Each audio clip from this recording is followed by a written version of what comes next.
Johnny ay sumagot, mas magagalit daw siya kung hindi paninindigan ni RJ. JB backing up. Rises up. The jump hook is good.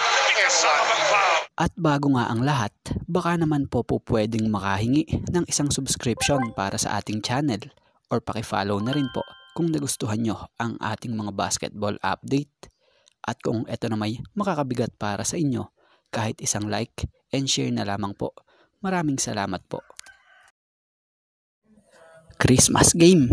Tapatang Barangay Ginebra San Miguel kontra dito sa Magnolia Chicken Templados Hotshots sa 49th season ng PBA Commissioner's Cup. Iabot muna dito kay Holt. Stephen with an opening. The floater is good. Remember before their last turn, Mitchell and dalawa ni Amis. Oh, nice try. Atras abante mula kay JB will get the loy. De La Rosa. JB against Rome. The turnaround jumper is good. Because Rosario from straight away. Nikinis pa yung ring. Sa kabuuan ng first quarter, pumuntos ang Ginebra ng 24 points at sa Magnolia naman ay 30 points. Pizza galang. Huli Casers. Pero nandun dun si Lucero to clean it up. Lucero. Nakakot kay Japet. Sa kabuuan ng second quarter, pumuntos ang Ginebra ng 17 points at sa Magnolia naman ay 25 points.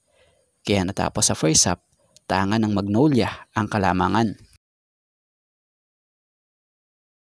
He wants to try his best to make positive impact kahit sa ibang aspeto ng game for this. Reset. Brownlee for three. Yan ang kailangan. It's JB. He shoots over, save. Brownlee hits the three. Assists and steals. Abarrientos from JB. Back-to-back threes by Abarrientos. Babalik sila kay RJ. Backing up. Rises up. The jump hook is good. Kasama ang foul.